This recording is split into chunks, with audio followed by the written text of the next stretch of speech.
What if I told you Valentine's Day did not begin with love, but with blood, goats, and a wild Roman festival?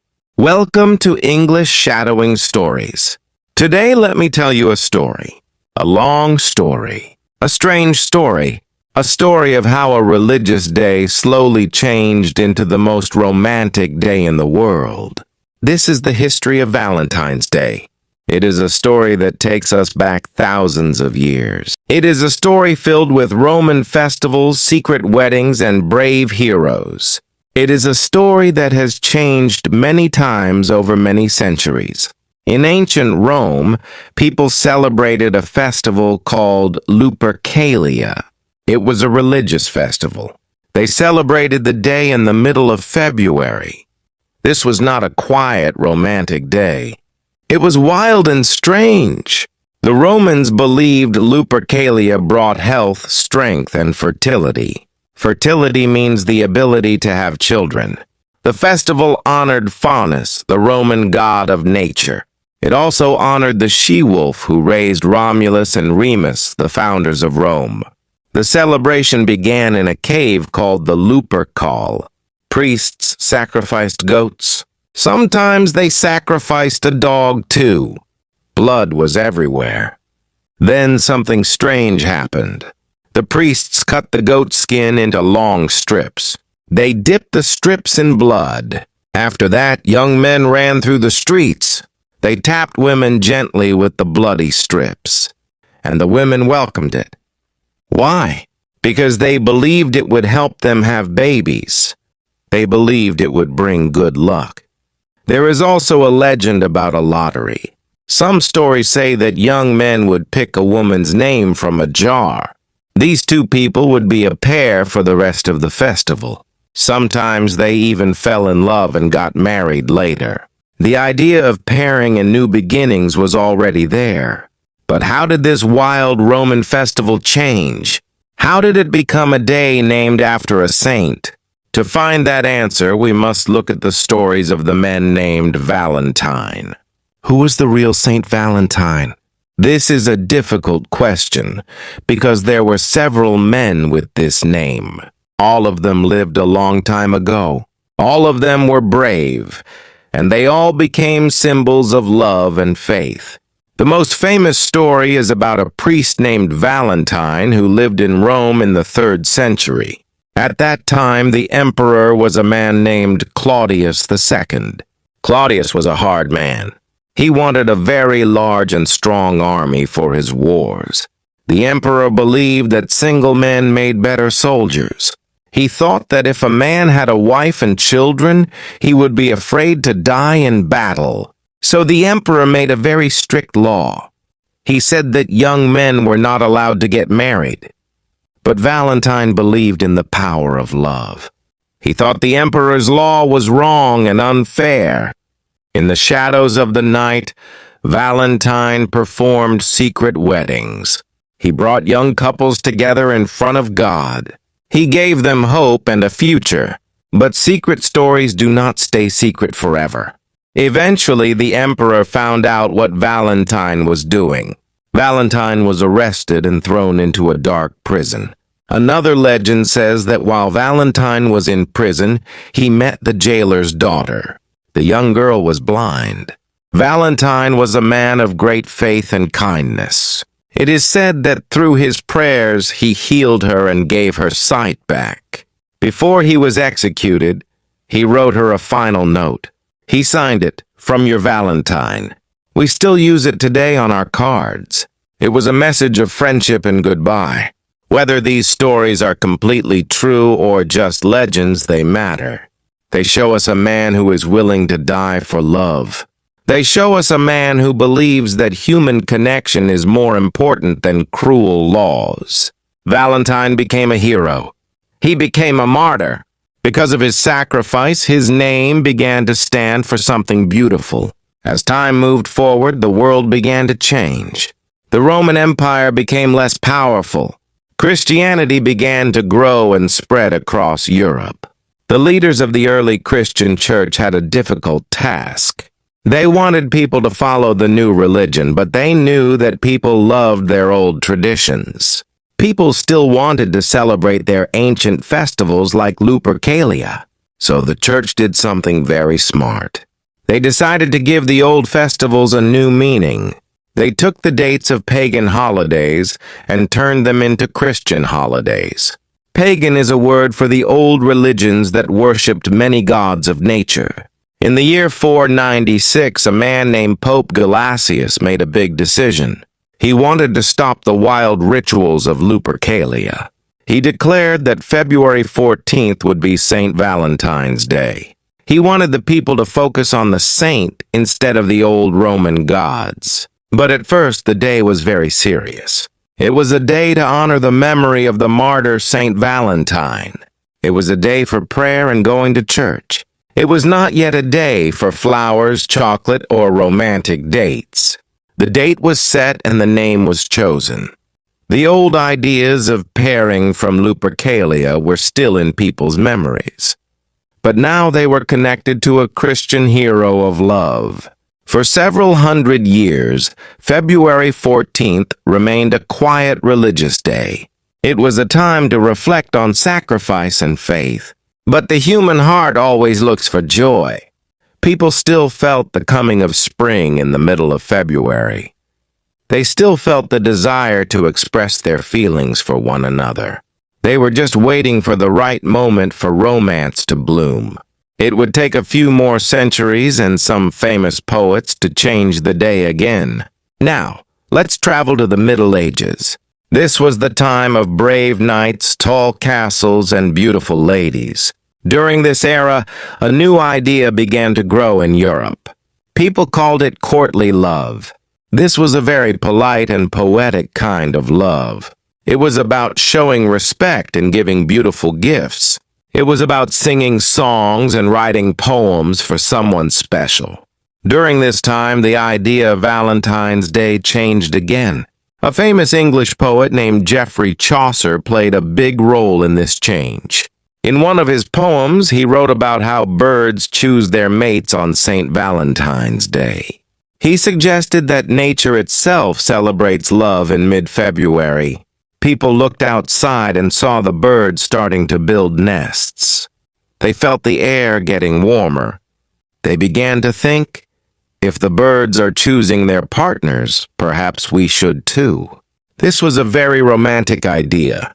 It linked the religious day of the saint with the natural beauty of love. Soon, other poets and writers began to follow Chaucer's example. They wrote stories about love and adventure happening on February 14th. Valentine's Day started to become a social event. In the courts of kings and queens, people played games to find a Valentine.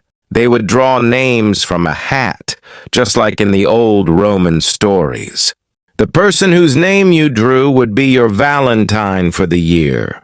You would treat them with extra care and kindness. You might write them a small poem or give them a simple flower. It was a way to make life more beautiful and exciting. The power of words turned a serious religious day into a celebration of romance. By the end of the Middle Ages, Valentine's Day was firmly connected to the heart. People began to see love as something magical and worth celebrating. But how did they share these feelings if they were far apart? They didn't have phones or the internet. They had something much more personal, the written word.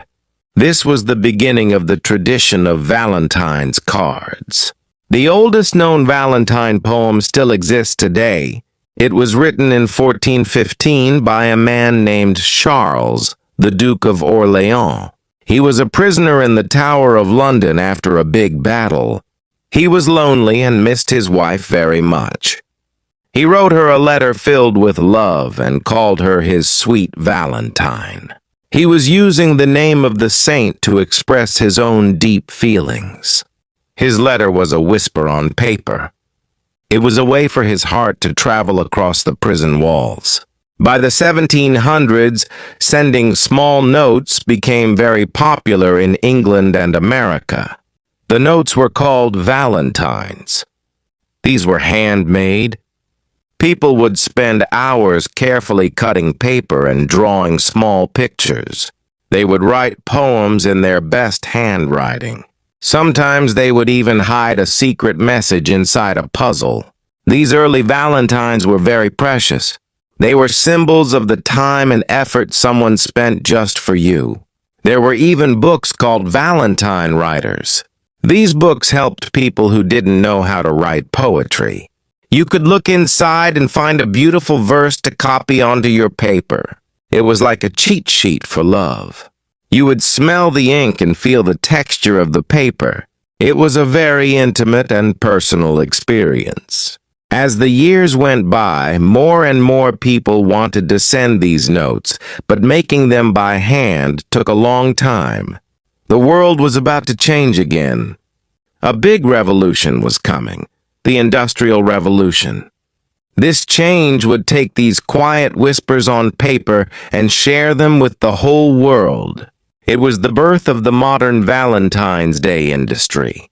But before that, love was still a quiet, handwritten secret. In the 1800s, the world started to move faster. This was the Victorian era. Factories were being built, and machines were making things more quickly than ever before. This changed Valentine's Day forever. In the past, cards were handmade and expensive. Only wealthy people could afford the time and materials to send them. But with new printing machines, cards could be made in large numbers. They became cheaper and easier to find. In America, a young woman named Esther Howland had a brilliant idea. She saw a beautiful, expensive card from England. She thought, I can make something even better and sell it to many people. She started a business in her home. She hired her friends to help her. They used beautiful lace, colorful pictures, and shiny gold paper. People called her the mother of the American Valentine. Her cards were works of art. At the same time, the postal service was becoming better and cheaper. In England, the penny post was started. This meant you could send a letter anywhere in the country for just 1 penny. Suddenly, everyone could send a Valentine. Millions of cards were moving through the mail. The postman even had to ask for extra help on February 14th because there were so many letters. For the first time, a worker in a factory or a servant in a house could send a beautiful card. They could participate in the tradition of romance. The Victorian people loved these cards. They were often very fancy and sentimental. They had pictures of small angels called cupids, blooming roses, and golden hearts. Cupid is the ancient god of desire who shoots arrows to make people fall in love. But this was also the beginning of commercialization. This is a big word that means making a holiday into a business. Some people missed the old handmade notes.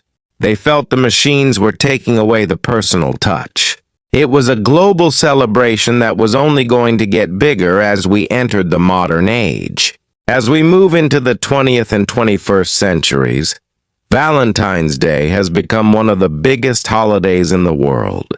It is not just about cards anymore. Now we have chocolate, jewelry, and expensive dinners. Large companies realize that people are very happy to spend money on those they love. In the 1900s, candy companies began making heart-shaped boxes for chocolate. Florists began growing millions of red roses just for this one day. But Valentine's Day also began to travel to different cultures. In many countries, the holiday took on new and interesting shapes. In Japan, it is usually the women who give chocolate to men on February 14th. Then, 1 month later, on White Day, the men give gifts back to the women. In South Korea, there is even a Black Day in April. This is for people who are single and didn't get any gifts. They go out and eat black noodles together. In recent years, the holiday has changed again. We now have Galentine's Day. This is a day for women to celebrate their female friends. It shows that love is not just about romance. It is about friendship, family, and kindness. Today, Valentine's Day is celebrated all over the world. Couples go on dates, give gifts, and post photos. Children exchange cards in school. Friends celebrate too. But not everyone loves Valentine's Day. Some people feel lonely and pressure. Still, the day continues. Valentine's Day is not just about romance. It is about how humans change traditions. It is about how stories grow. From blood and goats to flowers and chocolate. From sacrifice to love letters. The next time you see a heart, remember this story. Remember Lupercalia. Remember Saint Valentine. Remember the poets. And remember this, love always finds a way to change history. Thank you for listening to English Shadowing Stories. If you enjoyed this story, keep practicing your English. And remember, every story begins with one heart.